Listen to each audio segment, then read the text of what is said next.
ದೇಶದಲ್ಲಿ ದುರ್ಬಲ ವರ್ಗದವರಿಗೆ ವಸತಿ, ಉಳಲು ಭೂಮಿ, ಉದ್ಯೋಗ, ಆರೋಗ್ಯ, ಆರ್ಥಿಕ ಸೌಲಭ್ಯ ನೀಡೋದ್ರಲ್ಲಿ ರಾಷ್ಟ್ರೀಯ ಪಕ್ಷಗಳು ವಿಫಲವಾಗಿದೆ ಅಂತ ಜಿಎಂ ಗಾಡ್ಕರ್ ಆರೋಪಿಸಿದ್ದಾರೆ. ಸಮಾಜವಾದಿ ಜನತಾ ಪಾರ್ಟಿ ರಾಜ್ಯಾಧ್ಯಕ್ಷ ಬೀದರ್ನ ಪತ್ರಿಕಾ ಭವನದಲ್ಲಿ ನಡೆದ ಸುದ್ದಿಗೋಷ್ಠಿಯಲ್ಲಿ ಮಾತನಾಡಿ, ಪಕ್ಷವು ಹಿಂದುಳಿದವರಿಗೆ, ಮಹಿಳೆಯರಿಗೆ ಸ್ವತಂತ್ರ ಸ್ವಾವಲಂಬನೆ ಮತ್ತು ಸ್ವಾಭಿಮಾನದ ಬದುಕಿಗೆ ಒತ್ತು ಕೊಡುತ್ತಿದೆ. ಆದರೆ ರಾಷ್ಟ್ರೀಯ ಪಕ್ಷಗಳು ಈ ವಿಚಾರವಾಗಿ ಗಮನ ಹರಿಸುತ್ತಿಲ್ಲ ಎಂದು ಹೇಳಿಕೆ ನೀಡಿದ್ದಾರೆ.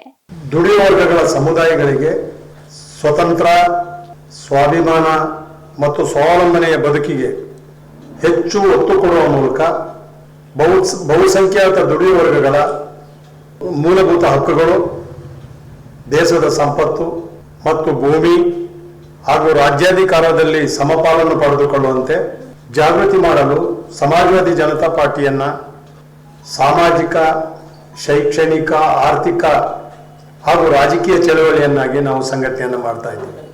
ತಮಗೆಲ್ಲ ಗೊತ್ತಿರೋ ಹಾಗೆ ದೇಶಕ್ಕೆ ಸ್ವಾತಂತ್ರ್ಯ ಬಂದು 80 ವರ್ಷಗಳು ಕಳೆದಿವೆ. ಇಲ್ಲಿಯ ತನಕ ಅಧಿಕಾರಕ್ಕೆ ಬಂದಂತ ಕಾಂಗ್ರೆಸ್ ಮತ್ತು ಬಿಜೆಪಿ ಪಕ್ಷಗಳ ಸರ್ಕಾರಗಳು ಬಹುಸಂಖ್ಯಾತ ಅಸಂಘಟಿತ ಕೃಷಿ ಕಾರ್ಮಿಕರು, ಕೂಲಿ ಕಾರ್ಮಿಕರು, ರೈತರು, ಮಹಿಳೆಯರು, ಇನ್ನಿತರೆ ದುಡಿಯುವ ವರ್ಗಗಳಿಗೆ ಸಾಮಾಜಿಕ, ಶೈಕ್ಷಣಿಕ, ಆರ್ಥಿಕ ಹಾಗೂ ರಾಜಕೀಯ ಕ್ಷೇತ್ರಗಳಲ್ಲಿ ನಿರಂತರವಾಗಿ ವಂಚನೆಯನ್ನು ಮಾಡಿಕೊಂಡು ಬಂದಿದೆ.